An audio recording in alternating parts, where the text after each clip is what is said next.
त्यानंतर ताटाच्या दुसऱ्या 1/4 भागामध्ये आपण प्रोटीन्स घेणार आहेत।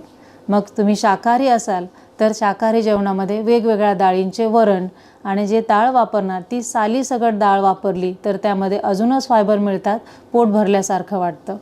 किंवा पिठलं घेऊ शकता, कढी घेऊ शकता किंवा ढोकळा घेऊ शकता, हे सगळे डाळीचे पदार्थ आहेत। किंवा मूग डाळीचा डोसा घेऊ शकता।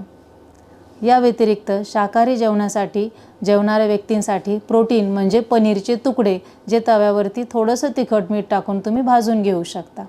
जर तुम्ही मांसाहारी आहार घेत असाल तर उकडलेला अंड्याचा पांढरा भाग, चिकनचे काही तुकडे उकडलेले हे देखील घेऊ शकता।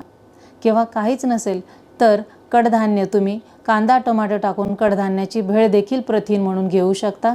आणि जर ना पोटदुखीचा त्रास आहे असे व्यक्ती हे कडधान्य थोडीशी हळद आणि मीठ घेऊन कुकरमध्ये शिजवून सॉफ्ट करून घेऊ शकता, जेणेकरून ते पचायला सोपे होईल।